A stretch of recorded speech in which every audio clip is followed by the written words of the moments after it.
You can see the tree has come down. Christmas unfortunately has been packed up because it is the 4th of January now.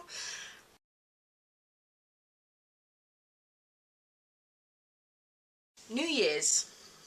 As I'm sure the internet is buzzing with New Year's resolutions, how people have already attempted and failed, and being this is a Topic Tuesday, first of 2012's Topic Tuesday, I thought I would talk about New Year's resolutions, about my viewpoint and other things. I know a lot of people like New Year's resolutions. It's actually a time to set new goals, and unfortunately there's this kind of expectation of failure that already looms over your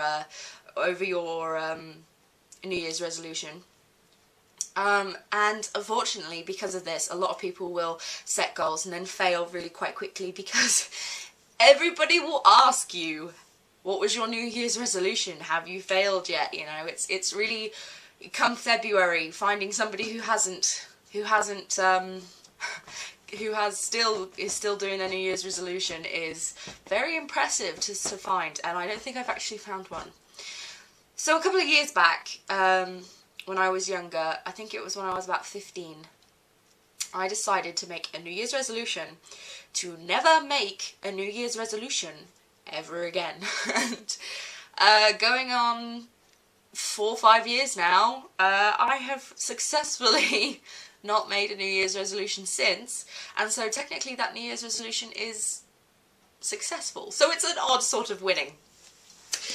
I don't really like New Year's resolutions because of the fact that there's an expectation of failure. So my kind of thing is to make goals, small goals, and I know I don't keep with a lot of my goals. YouTube is one of the many goals that is on my list, to do more videos, to be more interactive, to catch up, which I failed to do. And so I kind of write down little goals that are attainable, and if I can do it, whether it's just watching, if my goal is to watch 20 videos in a day, I'll do it, and if I successfully do it, I can tick it off, and there's something really nice about ticking something off a list. And then you're filled with joy, and then you get to go on to another one. So technically one of my goals this year, which I guess you could view as a New Year's resolution, although I don't call it that, my goal for this year is to read 50 books, a big reading year for this year. A couple of years ago, 2 years ago, my mother and I were talking about the advantage of getting a Kindle, and I said to her that the cost would have to outweigh the amount of books that you buy and read in a year to pay it off. And so just the cost of the Kindle itself, not the cost of the books that you would have to buy to download onto your Kindle, which I think then was about 120, 130. And we figured out that it would roughly be about 50 books that you would have to read in a year to make it worth having a Kindle, because you'd buy 50 books, and that's from new.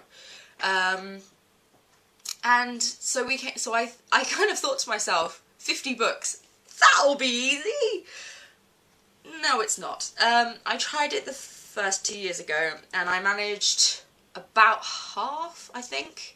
I managed about 24, 25 books. And I was really disappointed in myself, actually. I was a bit like, what? I didn't do it! How? I should have read more children's books. But then the year after, this 2011, I tried to do it again, but I kind of didn't. I was so deterred by 2010's failing of 25 books that I decided that I was kind of going to do it, but I didn't really have the passion to do it. So I read about 15 books this year, which is kind of low. But I did read quite a few books that were thick. Does that count? Does it help? I got quite a few books over Christmas for my Christmas presents. I got Phantom of the Opera from my sister by Gaston Leroux, and which I love because I love the musical and the soundtrack and Andrew Lloyd Webber's version, and so reading the book will be really nice because that's what it was inspired from. And I got The Scarlet Letter It's a really nice old edition of it. I know it's not a particularly happy book, but I'm not particularly a happy reader when it comes to happy books. I'm currently reading American Psycho, brought to me by my friend Sarah. Shout out to Sarah! And I'm enjoying it, actually.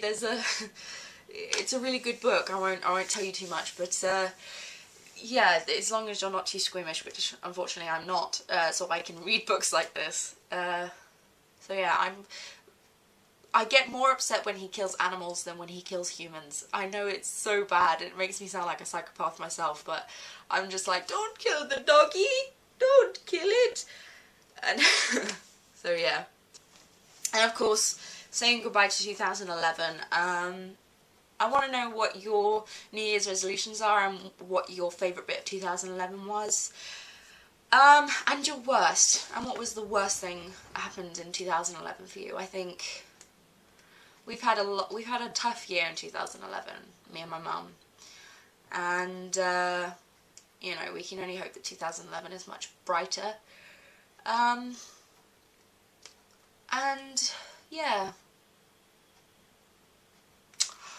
I am trying with my diary, which I bought, to write stuff down, unattainable goals as my mother likes to call them, and writing down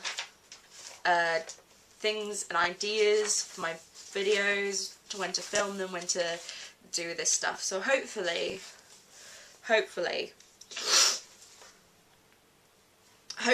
I'm going to be able to do this. And yeah, I'm feeling quite good about it. I've got all this red stuff, this writing, and it's colour coordinated because I like doing that because I'm a bit funny, and it's got all my channels in it. So I encourage you to check out my other channels. Me and my sister are going to try and launch a new channel called Red Bear vs Super Pook. There's no videos on it up on it yet, but we are planning on making some videos together, possibly doing a kind of she vlogs, you know, talking to me about what she's getting up to, questions, whatever, and then I'll reply to her, and we'll probably do that every other week, which will be nice. And I think if you're at all interested in that, please do come and watch it over on our channel. The links, of course, will always be on my channel pages. All my channels are linked to each other. And yeah, 2012, bring it on.